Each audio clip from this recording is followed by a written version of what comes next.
We're going to move on over here to the furnace system, one of the other components here in the mechanical room.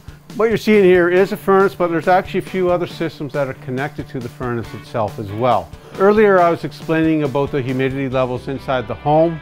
Part of the humidity control systems inside the home here have to do with the humidifier. I talked briefly about a dehumidifier when we have too much moisture in the home. On the other side of that coin though, there are times, especially during the winter months, where we may not have enough humidity or enough moisture in the air inside the home, so things get uncomfortable. Floors may start cracking, people may get dry throats, dry nose and everything else. So we want to keep that moisture and the humidity level in the home proper. One of the ways to control that is here with the humidifier.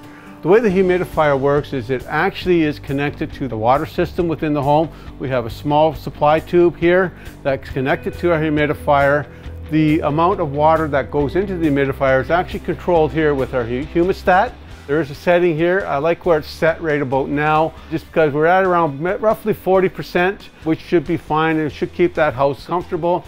If the humidity level inside the home drops below that 40%, this switch, there's a little probe inside here that measures the humidity in the air. It will cause this switch to turn on the water supply. The water will trickle through here and end up going into the system. It will pull air around this system and vaporize that air and add that air into the household air itself. Now these things do require some maintenance though. It's like every other home system, the homeowner is responsible and making sure that the controls are set right and that everything is properly maintained. You're going to notice a switch here. On the side, there's two settings on here. One is for the winter months, one is for the summer months. Now obviously in the winter time, we're going to have that switch pointed towards the winter. This allows for a little valve in here to be open, which will allow that moist air to be pulled back through, go into our return air system and be distributed throughout the home. We want this shut off in the summertime though, for a simple reason that if this does go on, if the humidity levels do go below, what's going to happen is this is going to pull moisture through this if it's not set, if this valve is not closed. And what happens is in this unit here, we have our air conditioning unit and we're going to be adding moisture into the home, and then that's going to cool that moisture once it hits this system, and there's a part of our air conditioning system there that can actually ice up and cause our air conditioning system to fail if we do not set this valve properly. It's a very, very common problem, so it's a good thing to know. Again, come October, boom, let's switch it to the winter months. In May, you switch it back to the summer months, and that's all it takes. 2 seconds of maintenance. There's one more step of maintenance in here. And if you look at the cover here, we actually have a little filter.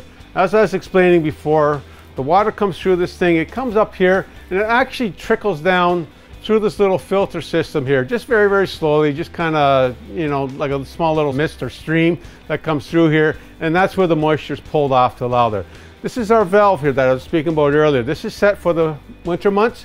Notice when I close it, right, it actually shuts that off so it doesn't allow that moist air to come through. This needs to be cleaned as well, because in the water system we have different types of minerals. We're going to get calcium, lime built up on this thing.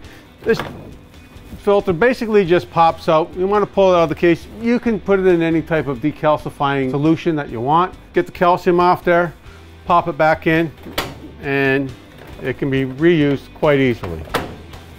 And that's all there is to that one. Quite simple, but if you don't do the maintenance on it, it's like everything else, something's going to malfunction and it's not going to work properly.